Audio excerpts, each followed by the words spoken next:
रचना गहरी सोच में डूबी हुई थी। मां के व्यवहार में आया परिवर्तन उसकी समझ से बाहर था। रचना कॉलेज के प्रथम वर्ष की विज्ञान की छात्रा थी। वह अपनी मां से बहुत प्यार करती थी।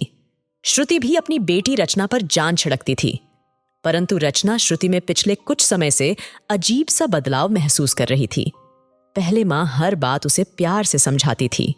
उनके हर काम में स्नेह व आत्मीयता झलकती थी। रचना को याद है, जब वह स्कूल से लौटकर आती तो मां उसे गले से लगा लेती थी और मिनटों में उसका मनपसंद खाना टेबल पर रख देती थी। उससे अगर कुछ गलती हो जाती तो उसे डांटने की बजाय समझाती थी। कितनी अच्छी थी मां, उसकी हर बात को रुचि लेकर सुनती। लेकिन अब उन्हें न जाने क्या हो गया है। अब वे अपने आप में ही डूबी रहती हैं। रचना जब कॉलेज से आती है तो या तो किसी पत्रिका में डूबी होती है या फिर कहीं जाने के लिए श्रृंगार कर रही होती रहती। इन सब बातों को लेकर साहिल और उसमें कभी कभी नोक झोंक भी होने लगी। इस बीच तुम्हारा जन्म हुआ और श्रुति को ऐसा लगने लगा जैसे उसकी सुंदरता कम हो गई है। वह कुछ मोटी हो गई थी, इसीलिए हमेशा यह सोचती कि काश तुम पैदा ही न हुई होती।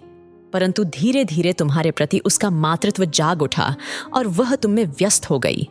कुछ समय बाद जब तुम्हारा भाई हुआ तो वह और भी निराश हो गई।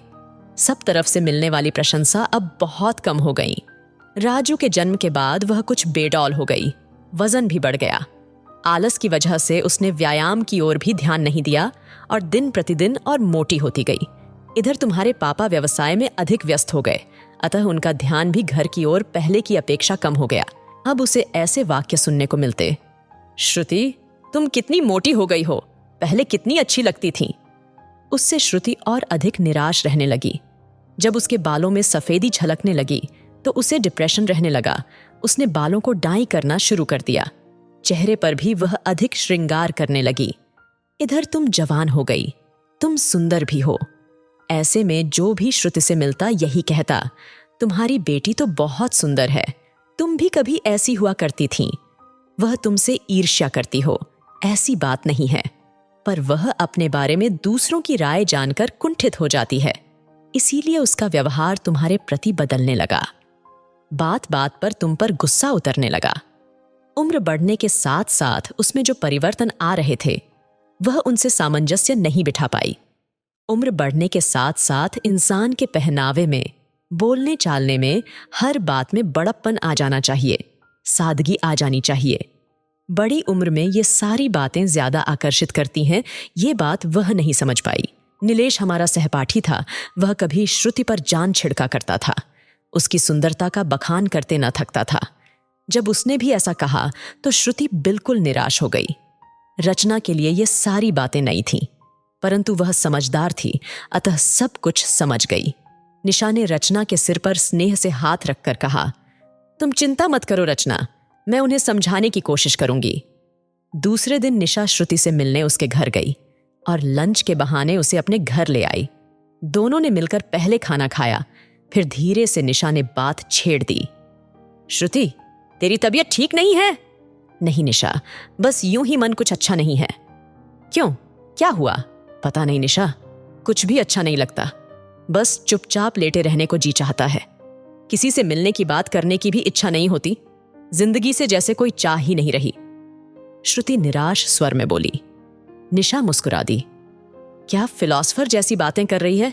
अरे ये तूने बालों का क्या हाल बना रखा है, आ मैं ठीक कर दूं। निशा कंघी लेकर आई और उसके बाल संवारने लगी। कितने सुंदर हैं तुम्हारे बाल आज भी। मेरे देख, सारे झड़ गए हैं और इनकी हल्की सफेदी तो तेरे चेहरे पर चार चांद लगा रही है। श्रुति ने आश्चर्य से निशा की ओर देखा। चार चांद? कैसी बातें कर रही है निशा? सफेदी तो बुढ़ापे की निशानी है। निशा हंसकर बोली, बुढ़ापे की नहीं, बड़प्पन की निशानी है। जब हमारे बालों में सफेदी आ जाती है ना, तो हमें बड़प्पन झलकने लगता है। तुम्हें तो मालूम है, जब जवानी में कॉलेज में पढ़ाती थी तो लड़के मुझे कितना छेड़ते थे, मैं तो बहुत दुखी हो जाती थी। पर अब सब कितने अदब से बात करते हैं, कितनी इज्जत करते हैं। उम्र के साथ में अनुभव भी तो बड़े हैं, इसलिए मैं पहले से अच्छा पढ़ाने लगी हूँ। सारी कक्षाएं चाहती हैं कि मैं ही उन्हें पढ़ाऊं। ये सब इसी सफेदी का कमाल है। श्रुति हैरानी से उसे देख रही थी। बालों की सफेदी भी कभी खुशी का कारण बन सकती है, यह तो उसने कभी सोचा ही न था। निशा आगे बोली, और श्रुति, जब हमारी नई नई शादी हुई थी तो अक्सर किसी न किसी बात को लेकर हमारी अनबन हो जाया करती थी। मैं कभी खुश नहीं रहती थी, हमेशा तनाव में रहती थी। धीरे धीरे बढ़ती उम्र ने वक्त के साथ साथ सब सिखा दिया। अब तो मैं इन्हें और ये मुझे इतना समझने लगे हैं कि एक दूसरे के मुंह से बात निकलने से पहले ही हम दोनों समझ जाते हैं कि अगला क्या कहने वाला था। ये सब भी इसी सफेदी का कमाल है, समझी। कहकर निशा फिर से हंसने लगी। इस बार श्रुति भी हंसे बिना नहीं रह सकी। हंसते हंसते उसे साहिल का ख्याल आया। क्या उसने साहिल के बारे में कभी ऐसा सोचा भी? अपने अनुभवों को अपने दाम्पत्य जीवन का पहिया बनाया? नहीं, वह तो स्वयं में ही खोई रही और साहिल से दूर उसे निशा की बातें बहुत अच्छी लग रही थीं। वह मुस्कुराकर बोली, और सुनाओ इस सफेदी के कमाल। और सुनाऊं? मेरे बच्चे हैं ना, लावण्या और हिमांशु। जब तक पैदा नहीं हुए थे मैं अपने आप को अधूरा महसूस करती थी। तुम तो जानती हो, जन्म के समय लावण्या को कितनी मुश्किल से बचाया गया था। दोनों बच्चों के आने के बाद मेरा जीवन खुशियों से भर गया। मुझे मां का गौरव मिला। लावण्या अब 16 साल की है। उसे मेरे प्यार, सलाह, मार्गदर्शन की जरूरत है। मैं उसकी सबसे अच्छी दोस्त हूं। मैं उसकी हर बात में शामिल हूं, वरना इस उम्र में बच्चे मटक भी सकते हैं। इसी समय तो उन्हें हमारी जरूरत होती है। श्रुति की आंखें नम हो उठीं। क्या रचना को वह कभी ऐसा दोस्ती का रिश्ता दे पाई? क्या उसने कभी स्वयं को 2 बच्चों की मां होने पर गौरवान्वित अनुभव किया? शायद नहीं। तभी निशा अंदर जाकर एक साड़ी ले आई और उसे देते हुए बोली, देख श्रुति, ये साड़ी कैसी है, कल ही खरीदी है। श्रुति ने साड़ी देखकर कहा, अच्छी तो है, पर इसका रंग बहुत ही हल्का है। निशा ने कहा, इनकी पसंद है। वैसे भी अब मैं गहरे रंगों को छोड़कर हल्के रंग पसंद करने लगी हूं। हर चीज का एक वक्त होता है और वक्त के साथ चलने में ही बुद्धिमानी है। श्रुति, उम्र के साथ स्वयं में आए परिवर्तनों को खुशी से स्वीकारना चाहिए। इस प्रौढ़ावस्था का भी अपना एक महत्व है। हमें इसे भरपूर जीना चाहिए।